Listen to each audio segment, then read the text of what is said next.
The world can be a dangerous place. Gear up with the industry's original and most trusted laser sighting system from Crimson Trace. Equipping your firearm with laser and light systems will enhance your effectiveness and help keep you and your family out of harm's way. Call 800-442-2406 or visit crimsontrace.com and receive a free copy of our new laser training video, The Laser's Edge. Crimson Trace.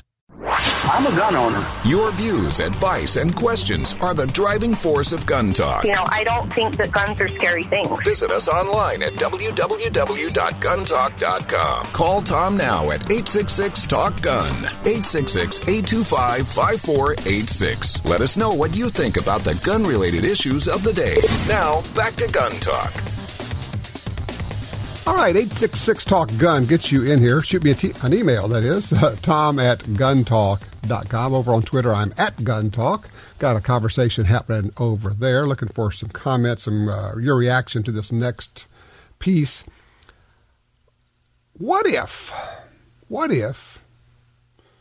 you could get the police on board and you could get federal firearms trainers, top quality firearms trainers involved, and they agreed to put teachers and administrators and school employees through advanced firearms training so they could carry guns in schools to protect the children.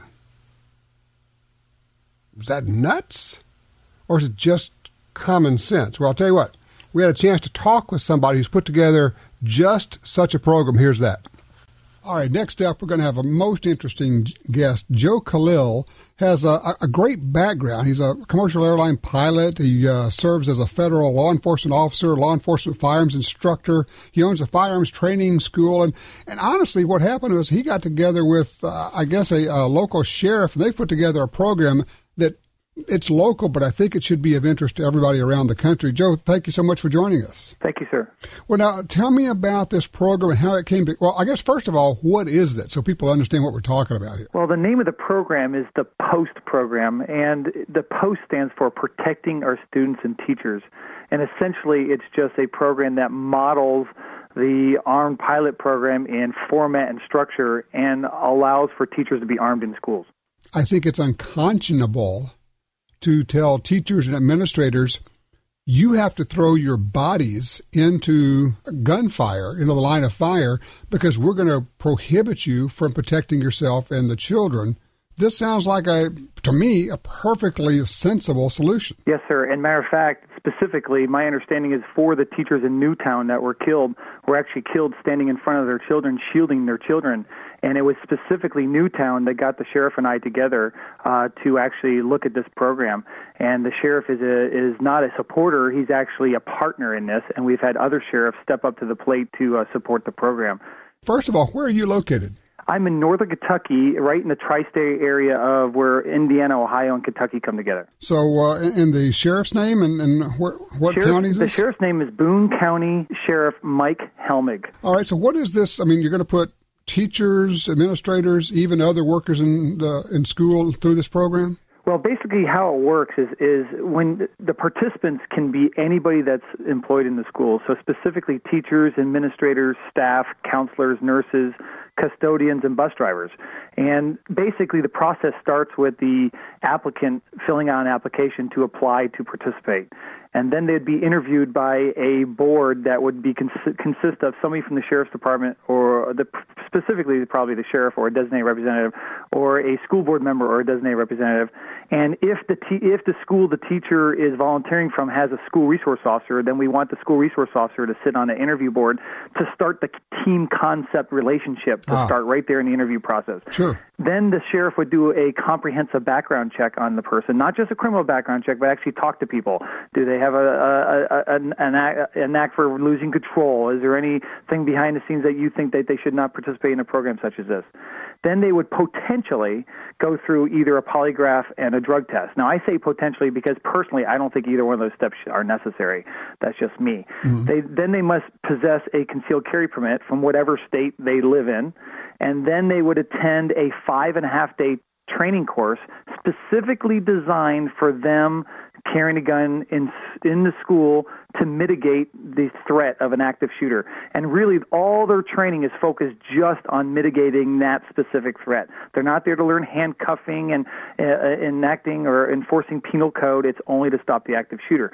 Also, they have a very comprehensive qualification course of fire at the end that they must pass, and they spend a whole day, or actually half a day, doing a police FAT simulator and half a day in a school doing simunitions where they do force-on-force training for stress inoculation and learning different scenarios and different types of scenarios that could come to play. Before we go further, I need to explain to people the FAT simulator. That is a computer-generated simulator. It's the kind of a shoot-don't-shoot situation, right? Yes, sir. And then the last part of that would be in lieu of just a regular qualification just before the school year starts every year.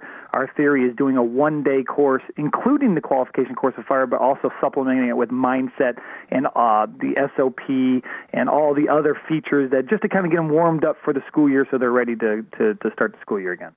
So what kind of reaction have you gotten from people who you told this? Because obviously we get some administrators, some teachers, some places say, oh, we don't want the teachers to be doing this. And yet when I talk to teachers, they tell me, I wouldn't mind doing that. Well, it's funny you ask that because we are getting overwhelming support. I mean, I'm not exaggerating here. Overwhelming support from parents, from teachers, and from local elected officials. Now, the county I live in Boone County, is extremely conservative and gun-friendly, and this is kind of like the Bible Belt. So those factors influence this area. But the problem we're having is we have majority support right up until we get to the school board. And we've tried the last year of working with school boards and various school boards in different ways. And right when we get there, we hit dead ends. So what we're doing right now is bringing the program public so that the people find out about the program and they get involved, they learn about the details, and they show up at school board meetings and say, listen, we want our kids protected from this specific threat. We want some action to be taken. So that's really the purpose of what we're doing. Let me guess. The school board, somebody on the school board says, yeah, but what if we get sued? Liability is a big issue. And matter of fact, our response to that is having such a low-cost, comprehensive program being proposed by law enforcement and then not enacting it, talk about liability. I mean, I think the real liability is right there. Because ultimately, Tom, what we're really trying to avoid is we're trying to avoid that image of all the candles, the flowers, and the teddy bears in front of the school because a bunch of children in our local school got shot and killed. Where ultimately, that's what we're trying to avoid. It's interesting how in this country, we are absolutely okay. Everybody seems to be okay to have armed people protecting our money, but we won't have armed people protecting our children. That's very powerful. Matter of fact, if you want to expand that, Tom, we use guns to protect our president, congressmen, celebrities, sporting events, banks, jewelry stores, factories, office buildings, courts, and airports. But yet all our students are getting is a no gun sign. In my opinion, that no gun sign tells the gunman that nobody there is able to protect themselves. How long would your students be in this program to get the training? Well, the actual training program itself is 5.5 days long, and that probably sounds weird. Where did the half a day come from? But the idea came that we would do 4 or 5 hours of training a couple weeks before the primary training course. And the intent of that half day is to get the participants, their mind wrapped around the details of what they're going to do, make sure they have the right equipment, right gun, right concealment holsters, make sure that they understand. We're going to teach them nomenclature and function for both ammunition and firearms. Talk about mindset and firearm safety. And that way, when they show up to the actual 5-day training course a couple weeks later, they're completely prepared and have the right equipment. The training course, if I may say for a moment, the first 3 days involve 3 days, half day of classroom and half day of range. The fourth day is all day on the range. And the fifth day is half FAT simulator and half airsoft scenario training. So that's basic structure of how the contents of the course. And I'm sure that along with that, you'll be talking about what in essence are the policies, tactics, team tactics, who does what, where do you move in the school, where are the guns going to be. There's just an awful lot of details, because I know people are saying, why would it take 5 days? Because it takes 5 days, and frankly, I'm a little surprised you can do it in 5, because I know what goes into this kind of training. Yes, sir. And it would be a building block approach starting with safety and fundamentals and would finish with a shooting on the move, multiple target engagement, shooting from cover, how to react to when law enforcement responds, how to weapon retention and maintaining control of your firearm, and how to keep it concealed. There's so many subjects that we're covering, but we're focusing the most on mindset because you've talked about it before. The real weapon is not the firearm. It's just an object. Your mind is the weapon. The firearm is simply a tool. So mindset is our big focus, and the other focus is precision fire because of the environment where they'd be deploying their firearm. We want to make sure they make an accurate hit. Well, where are you now? You're going public with it, trying to garner public support to put the pressure on the school board. Yes, sir. And we just went public a week ago, and so we're looking for exposure to the public. And really, this is the action point. The whole purpose of really being on is trying to motivate your listener to say, you know what? This is common sense. We have to prevent these tragedies. So what we're asking people to do is to step up to the plate and be a leader, approach your local law enforcement, and then approach your school boards. And in many, many, many states, we already have armed teachers. And in many states, the laws allow the school boards to adopt a program like this. It doesn't have to be specifically our program. Our program is just a starting point, but we do have a website that people can reference to find out more information about the program. www.postky.org. And I just want to note that initially our intent was to focus on the Commonwealth of Kentucky, and that's why KY is in the website. However, this program would be applicable for any of the states that allow school boards to adopt. And right next door to us in Ohio, the Buckeye Firearms Association has been involved in getting Ohio to the point where 20 school districts actually have armed teachers. And in Kentucky, we have none. Well, and once again, I return to a common theme where I say people have to start going to their school board meetings. You can't just let them do what they do without any kind of public supervision. School boards are a little bit like children, too. They need adult supervision. So getting people involved is a great idea. Joe, you've got something coming up just in like a couple of days that people need to know about, right? We have a presentation where we're actually presenting our program to the public with media coverage. That event is going to be this coming Wednesday. It's on February 19th at 6 p.m. And if somebody lives in southeastern Indiana or southwest Ohio or northern Kentucky, it's actually in Boone County. It's at the Boone County Main Library on Burlington Pike on Highway 18. This information is all on the website that I gave you, and we're asking if anybody lives in this tri-state area to show up to that presentation to get all the details. It's going to be a very professional, objective presentation on the post program, and 4 sheriffs will be up on stage to show their support and to speak in support of the program. Joe, would you keep us posted on the progress on this? Yes, sir, and we appreciate the time of having us on and giving us the exposure to the public. Keep your handgun and other valuables safe in your truck or SUV. Get a vehicle vault from Console Vault. Plate steel, 3-point locking system, easy installation. Visit CONSOLEvault.com. Since 1997, Access Sights have been helping good guys take care of bad situations. The industry leader in gunfighter sights for pistols, shotguns, and rifles, Access Sights are the upgraded solution to your defensive firearms. Learn more about Access Sights and purchase them at AccessSights.com. You can also order your new gun with Access Sights already installed from companies such as Smith & Wesson, Ruger, Remington, Mossberg, and Marlin. If you need a gun, you need Access Sights. Tired of overpaying for one concealed carry holster after another that is flimsy, hard to hide, or just plain uncomfortable? At Alien Gear Holsters, less than $30 gets you a professional quality holster that's super stealthy and ultra comfortable. Every Alien Gear holster is backed by a forever warranty, a 30-day test drive, and free shell trades for life in case you buy a different gun. AlienGearHolsters.com. AlienGearHolsters.com. If you carry a gun, you need training. Your concealed carry class was definitely not training.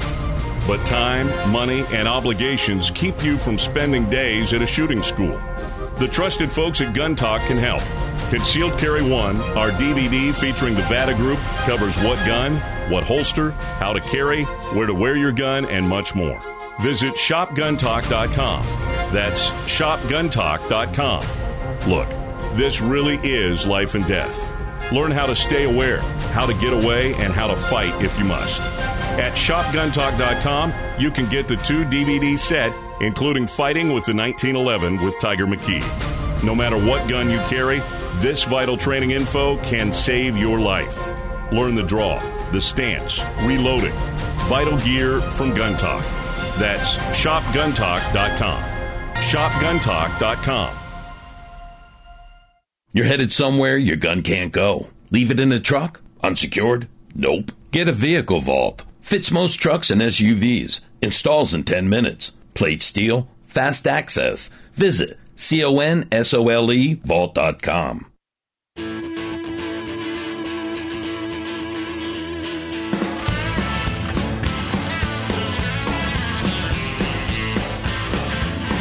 Sign up for our Gun Talk newsletter and join the Truth Squad at www.guntalk.com. Now, back to Gun Talk with Tom Gresham. And welcome back. I'm answering some emails from folks asking, one guy's asking, wants to get a small 45 to carry. He's been carrying a large 45, wants to get a smaller gun. What's a really good, really small 45? Well, there are several of them out there. One that I would suggest taking a look at is the Springfield Armory XDS in 45. Very nice pistol. But there are several good ones out there. We're blessed to have so many choices these days. It's amazing what's on the market. By the way, we're trying something new today. We're going to do an after the show. So after the show, the original 3 hours of Gun Talk is over, we're going to keep on talking. We're not going to stop just because we're off the air. And you'll be able to hear the after the show, if you will, via podcast, iTunes, Stitcher, YouTube, other ways. And if you'd like to hear it live, there's only one way to do that. That's to be on hold when we go off the air. That way, if you're on hold, you get to hear what we're doing after that. So we'll give you more information about that as we head toward the end of the show. Let's see. Go to the phones. Line 1. Kyle is in Wasilla, Alaska. Kyle, you're concerned about somebody coming in your home? Oh, well, I got a question. The Second Amendment is the right to bear arms to protect ourselves from intruders, or if the government wants to make gun laws. Well, it's the right to bear arms without infringement. So I got a couple questions and comments to make. But don't you have the right to physically protect yourself if somebody wants to come in and take your gun? That's the first comment. And the second comment, the right to bear arms without infringement. I'm up here in Alaska where there's no concealed carry permit laws, and that's how the whole United States should be. It's the right to bear arms without infringement. You know, I don't get why there's concealed, carry permit laws and stuff like that at the same time. I understand. Well, I don't know if you caught the first hour of the show today. We had Eugene Volokh on. He is a top constitutional attorney, law school professor. He's actually the Doogie Howser or Sheldon Cooper, graduated from UCLA at age of 15, got his doctorate at age of 22. Smart dude, real strong on the Second Amendment. He pointed out, he says, you got to understand, there is no right to conceal carry. The Supreme Court says you don't have a right to conceal carry. What it says is you have a right to carry a gun. Now, the state can say, we allow open carry, therefore we could ban concealed carry, conceivably. That would be legal under the Second Amendment. Well, what they can't do is to say we're going to ban both of them. So you have to have one or the other available. And in the case of some states, you have both. Obviously, in Alaska, you can open carry, you can conceal carry. Arizona's the same. Wyoming's the same for residents. Different states, different rules. But back to your first question, what are you supposed to do when somebody wants to come to your house? Kind of depends on who they are. Depends on the circumstance. There is no one rule that covers everything. And let me just say this. I'm being careful, trying to phrase this carefully, okay? Don't be stupid. Did you get that? Don't be stupid, people. You can say, well, I'm going to do... Yeah, right. Let me tell you, when the SWAT team shows up, you don't want to be holding your gun. But if Officer Friendly comes to your door and you decide not to open the door, you can have that conversation talking through the door or talking through a pane of glass. If they have a warrant, you're required to open the door. If they don't have a warrant and they don't have probable cause, you're not required to open the door. Whether you do or not is your call. But I'm going to go back. When all else fails, see number one. Don't be stupid. Line 3, Ron's in Jonesboro, Arkansas. Another question about the gun grab. Hey, Ron. Yeah, the last caller you just spoke with, you just basically answered the question about the gun grab that went on in New Orleans. Right. You made a comment earlier about if the best bet would be probably not open the door. Granted, if they had a warrant, the police had a warrant or something like that, you have to follow the law. But right. If chaos is going on in town, say Katrina event type scenario, like you said, be smart. You don't have to open the door, but that was my question. What is your rights as far as having to do that or not do that? Okay, well, as my understanding, I'm not a lawyer. My understanding is you don't have to open the door if they don't have a warrant. In fact, I've actually had that happen. I had an officer come to the door. It was like 6:30 in the morning, real early, and knock on the door, and I went to the door. We have glass in the front door. He can see me, I can see him, and we have the conversation. And he said, "You're not going to open the door?" I said, "No, sir, I'm not." So we had a conversation. He turned out he was at the wrong house looking for somebody, and he went about his business. We conducted our business, but I did not open the door. People say, "Well, that's just rude." I'm sorry. There's nothing in it for me to open the door. There's no benefit to me. And here's the thing. I mean, people need to understand, where do I get these ideas? You know where I get them? I get them from my police officer friends who say, don't open the door.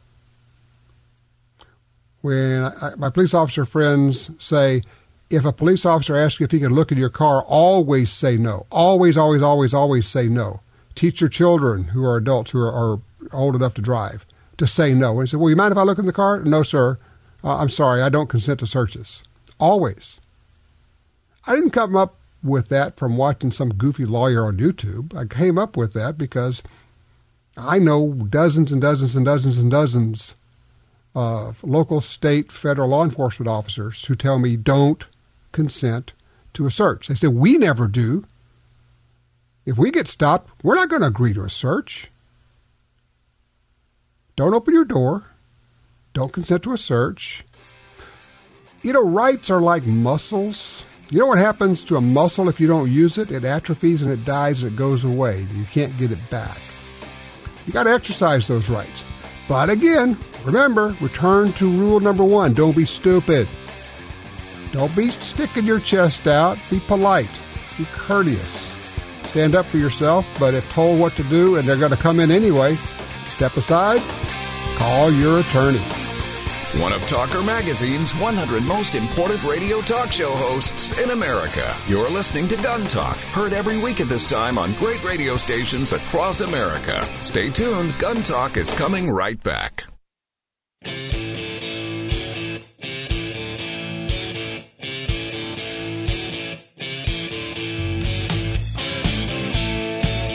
Covering all aspects of gun ownership every week on this fine radio station. You're listening to Gun Talk with Tom Gresham. Sometimes a company introduces a new gun that doesn't get a lot of play or gets covered up. Everybody else is introducing new guns, and people just don't pay attention to it. Smith & Wesson introduced something they announced at SHOT Show that I wanted to bring it up again, and we'll talk about it ongoing. But I just think this may be one of the slickest ideas I've seen in a while. Of course, Smith & Wesson has made the .44 Magnum revolver for a long time. The Model 29, the 629, various variations of that.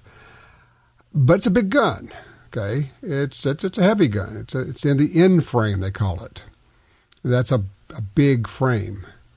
Well, this year they introduced the .44 Magnum in an L frame. That's a smaller frame.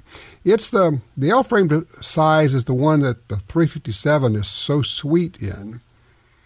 And the way they were able to do it was pretty slick, actually real smart, I thought. They simply took it from a 6-shooter to a 5-shooter because the cylinder itself is not big enough to put 6 .44 caliber holes in. So they put 5 .44 caliber holes in it. And so now you have a Smith & Wesson .44 Magnum in an L frame, 4 1/4 inch barrel. I'm looking at the specs here. 37 ounces. Just looks nice. I like the looks of it. For those who say, I'd like to have a bear gun, I don't know how you do much better than this. It's a little smaller, a little easier to carry. And, of course, that people are going to be lopping that barrel off and making them shorter, doing all kinds of things with them. But anyway, if you go to the Smith & Wesson website, smith-wesson.com, you can look at the Model 69, take a look. I just think this is clever. Now, the other thing, I'm going to throw this one out. I hope it does very well, and I hope it's in the line for a long time. But having watched this for a number of decades, I know that sometimes these niche products like this come out, and you think, that's pretty cool. I may want to get one of those. And then 2, 3, 4, 5 years later, you say, I think I'm going to get one of those. And you look and go, what? What do you mean it's not in the line anymore? It's not in the line anymore. Might be one of those that if you say, I think I might want to have one of those one of these days, you might want to move that up to the front of the list. I'm just saying, okay? Let me bring in Brandon Payne from Liberty Safe. The guys out in Utah who they own like half the market or more in gun safes. They're always up to something, and Brandon's letting us know what they're up to. Hey, Brandon, what's up? Oh, not much. Just enjoying the day. How are you today? I am good. So, you guys have been up to all sorts of things. You keep, last time I was out there, you're expanding the plant. You're making safes like, they're coming out of there like popcorn. You're making so many of them, but you kind of been doing a lot of other things. I know you got some, kind of bring us up to speed with what's going on out there. Yeah, we're doing some great things out there at Liberty. We've expanded our facilities, expanded our production, adding some new technology that is allowing us to make more safes per day and employ more people. That's one of the big goals that we have at Liberty is to employ a lot of Americans. We're up over 500 people employed there right now. In addition to that, we're building over 500 safes a day. So we are cranking them out. But, the best part is we have the ability to maintain the highest degree of quality with the equipment that we have and the people that we have in place. So it's quality, but we're building a lot of them. 500 a day? Yes, Jeez. Sir. That's amazing. Now, you made a change, and I wanted to make sure that people got this because the Safe Alert system, you made a change in that last year, and now there's no monitoring fee on that, right? Yes, that's exactly right. At the end of last year, the Safe Alert is such a wonderful device, but that monitoring fee, even though it was a small $3 a month, it was still, just kind of a hassle for people. Yeah. We all deal with monthly payments all the time, and it's kind of a hassle. So we went and negotiated back with the people that make the device, and we negotiated so that once they buy the device, you'll get monitoring for free for the lifetime of the unit. So that monitoring fee is no longer there. So you buy the $200 Safe Alert, and that's all you have. It's excellent. It's very cool. You put this thing in your safe, and it monitors the temperature and the humidity, and it knows when the door is opened or when somebody jiggles the safe and it moves. And if anything goes out of whack, if the door opens or if it's jiggled, then it sends you an alert to your cell phone that says, hey, somebody just opened the door, or somebody just jiggled me like they're trying to turn it over, or the humidity is getting too high in here and it's not safe for guns. This is just a really smart device. Well, it really is. It really, what it does, our safes are built well. They're built secure. They're meant to keep things, out of reach of the normal person. But people still try. Sure. There's people going to try to saw them or torture them or haul them off or whatever. And that's really what the Safe Alert does. It lets you know if they're trying. And the safe business is all about buying you time and providing you peace of mind. And that's what the Safe Alert is really done for our business and for the safe customers. It's increased the peace of mind by knowing that, if somebody is trying something, you'll know about it. And then it also buys you time. If somebody's messing with it, and you have the time to call and figure out what's going on or get in touch with the authorities or whatever the case may be. Yeah, it's a fabulous system, and no matter where you are in the world, your phone dings and you go, hey, something's going on with my safe back home. You can call somebody and find out what's going on. Now, you've resurrected one of the cool promotions that we've done in the past with the Gun Talk and Liberty Safe folks with this Fat Boy deal. That's exactly right. Once again, going back to that increased capacity, we've kind of, last year was such a phenomenal year. There's quite the amount of wait time in some respects at the end of last for people getting their safes, but because we've been able to increase our capacity, that wait time is reduced substantially. So it's allowing us to bring in some more safes and to be able to sell those and to kind of to get things going with increased capacity. We're turning on our rebate program again. So if somebody goes to our webpage, libertysafe.com, they can go to the homepage in the upper right-hand corner.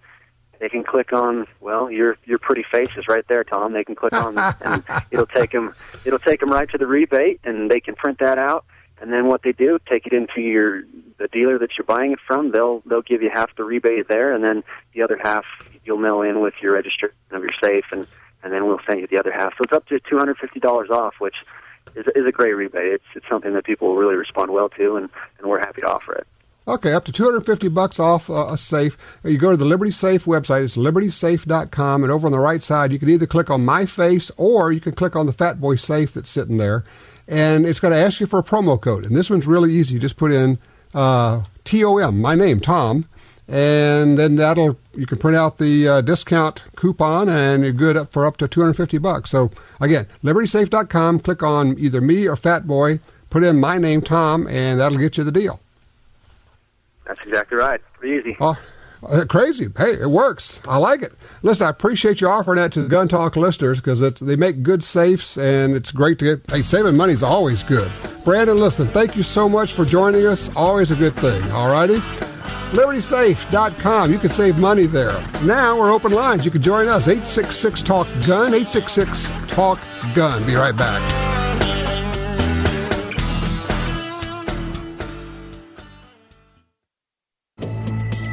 What do LaserMax customers say about LaserMax lasers? I'm alive because of your company. I was robbed at gunpoint. 2 of my 3 shots hit their intended target, and I was able to remove the threat. I made it home to my wife alive. For shooting accuracy and training, it's a life-saving tool critical to any firearm. I trust your products with my life. Thank you. To learn more about LaserMax, go to lasermax.com. That's LaserMax.com. LaserMax. You bet your life on your defense ammo. Get the proven performance of Nosler bullets in the new Nosler Defense Ammunition, featuring the same technology as the famous AccuBond line. Polymer tip or hollow point, bonded performance handgun bullets for weight retention and barrier penetration. Available only in Nosler Defense Ammunition in 9mm, 40, and 45 caliber. Also available in 223 with a 64-grain bullet. Visit Nosler.com. TopGunSupply.com carries a large selection of fine firearms and accessories. Get all the parts you need for your Sig Sauer, HK, and Glock pistols. Grips, screws, recoil springs, sights, barrels, magazines, holsters. The list goes on. Our knowledgeable sales staff, professional service, great prices, and super fast shipping are here to help you. Check us out today. TopGunSupply.com. TopGunSupply.com. Looking for shooting instruction but don't know where to go? Well, we have it, and you can access hours of training and safety videos, which you can watch on your home computer. On GunTalkTV.com, we have top competitive shooters, the best in self-defense trainers, and folks who have hunted all over the world, helping you learn which gun to buy, how to use it, how to store it safely, and everything else you need to be a safe and competent shooter. We also have gun makers showing off their newest rifles, shotguns, and handguns. Doesn't matter if you're a veteran shooter or a complete beginner. You'll find what you need at GunTalkTV.com. You can check it out for free, and you can get full access for only $5.95 a month. That gives you unlimited access to hundreds of videos, and we're adding more all the time. Run the videos over and over to make sure you understand what's being said. Skip around. You're in control. Get smarter, shoot better. Visit GunTalkTV.com. The Ruger American Rifle is a 100% American-made firearm that offers outstanding performance at a great price. Available in standard size and compact models, it features power-bending integral bedding blocks, a Ruger Marksman adjustable trigger, a flush-fit 4-round rotary magazine, and a 3-lug bolt with 70-degree throw. Compact models feature a shorter length of pull and a shorter barrel for a reduction in overall length of more than 5 inches. The Ruger American Rifle, another rugged, reliable firearm from Ruger.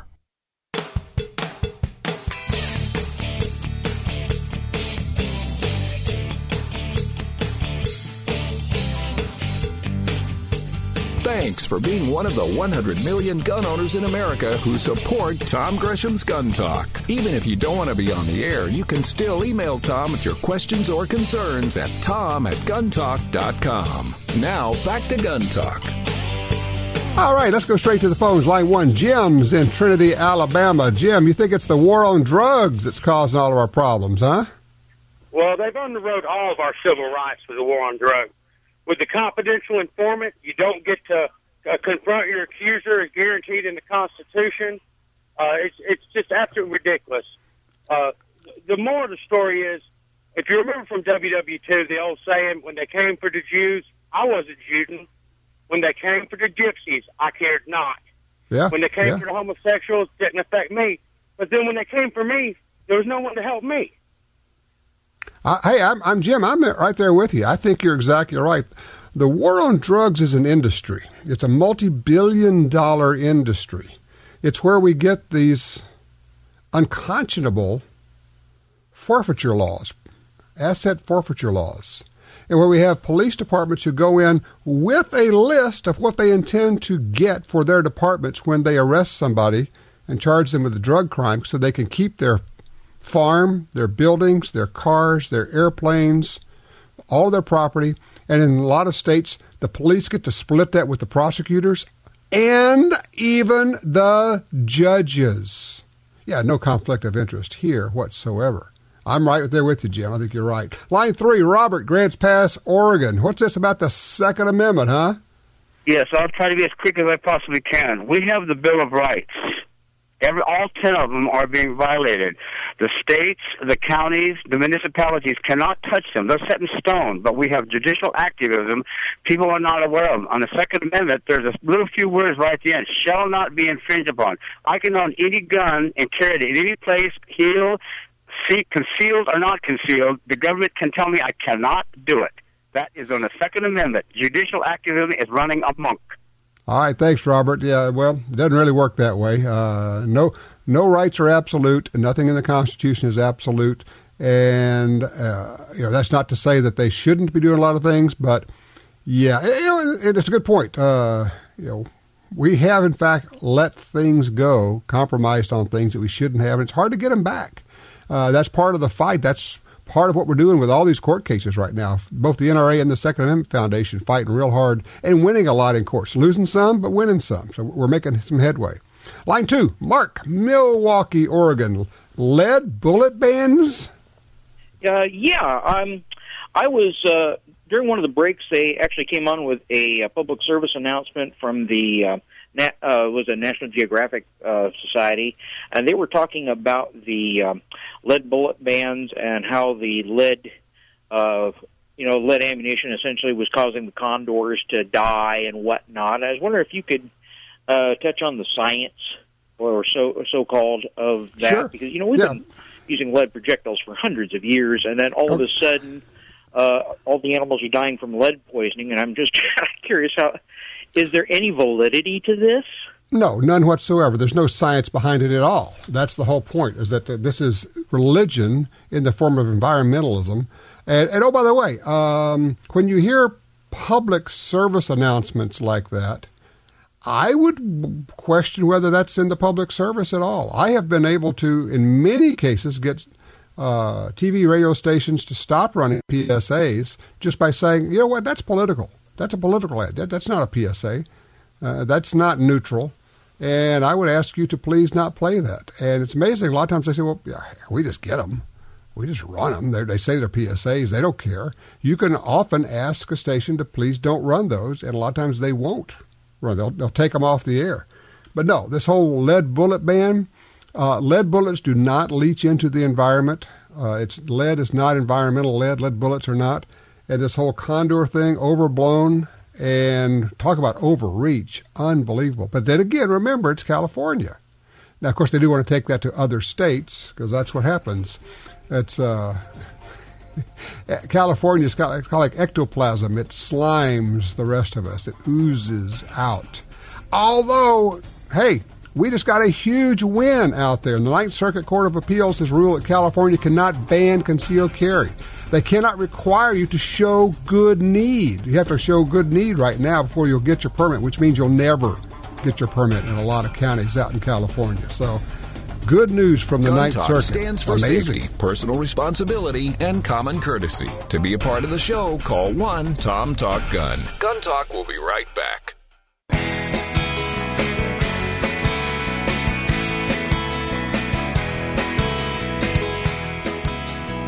All right, back with you here. 866-TALK-GUN will get you in. Mike's in Portland, Maine, that is. He wants to tell us what he's carrying. Or actually, Mike, when they do the Academy Awards, the reporters all holler out, who are you wearing to all these celebrities? So the question today is, Mike, who are you wearing?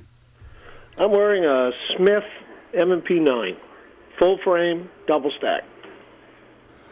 Nice big pistol. I love the pistol. Have you had any problems carrying the full-size gun? No, sir. I use an Old Faithful holster, thanks to you. Okay. And after 2 days of wearing that holster, I don't even know it's there anymore. What do you do for concealment? What kind of shirt? What do you do? Tuck in and polo type golf shirts. Okay. So no problem. And every morning when I get up, when I put my shirt on, I look in the mirror and it's invisible. Amazing. You can carry a full-size pistol. And I'm a big guy. I'm 270 pounds, 6'2". Uh-huh. And I'll tell you, you can't see that weapon. Fabulous. Well, I think it's a great choice, and I appreciate you letting us know. So we got a Smith & Wesson M&P full-size and a crossbreed holster. A cool deal. Randy's on line 2, and he's in Tulsa, Oklahoma. Hey, Randy, you going hunting? Are you ready? All right. I'll tell you what, let's go down to line 2. I said line 3. If I didn't, it's Randy is on line 3. Is he there? Hey, Randy, you there? He put down the phone. All right, let's try Dave on line 2. He's in Michigan. Hello, Dave. Hi, Tom. I just have one quick question. Hopefully you can help me with this. Okay. I'm trying to figure out if you ship a handgun to another person who's legally allowed to have one within your own state, is there a federal law that prohibits it or requires that you use an FFL? Nope. You are not required to use an FFL if you are transferring a gun from one person to another inside of a state, assuming that's the law in your state. There are a couple of states that require you to do the background check, even on private sales transfers. But if you're not in one of those, now the question is, how do you ship? It is not illegal to ship a handgun, FedEx or UPS. They sometimes, depending on where you take it, will ask you what's in it, and they will say, well, you have to ship it to a dealer. That's not law. It may be their policy. What I simply do is I take it, package it up, put a label on it, so I could just drop it off, and I take it to one of the shipping stations that take UPS or FedEx and ship it. You cannot, as a private citizen, if you don't have a dealer's license, U.S. mail a handgun. You can mail a long gun, but you cannot mail a handgun. There's a provision if you're a dealer, you can, but you cannot. So you have to use FedEx or UPS if you're going to be shipping a gun. All right. Thanks a lot. That's what I thought. I wanted to hear it from you. You're right. There it is. All right. We did get Randy back on line 3 in Oklahoma going hunting. Hey, Randy, what you hunting? And we got 1 minute, so go for it. I'm a red stag, and I really am in love with a 6.5 Creedmoor rifle that I have. Sweet. I've heard about people shooting 140 AMAXs for animals that size, and I wanted your opinion on that because I have a lot of rifles, and I don't have to take that one. I think that would work fabulous. You know the drill. If you have a good bullet and you put it in the right place, it's going to do the job. And red stags are not all that difficult to kill, frankly. If you put it in the heart-lung region, and the Creedmoor is a great caliber, that should do the job. Take the gun you want, because if you're a gun guy like you and I are, which gun you take adds a lot to the hunt. So take the one you want, make sure you can shoot it well, put good bullets in it, which I'm not talking about cartridges, people. I'm talking about bullets that are in the cartridges, and the 6.5 will work great. It shouldn't be a problem at all. Good on you. When we come back, we're going to be talking about some firearms training with lights and lasers, low-light stuff. You want to catch up on that. Also, you can join us, 866-TALK-GUN. Firearms, ammunition, recreational and competitive shooting, training, hunting, and yes, even politics. You're listening to Gun Talk. Call us now at 1-866-825-5486. That's 1-TOM-TALK-GUN. Or reach out to us via email at tom@guntalk.com.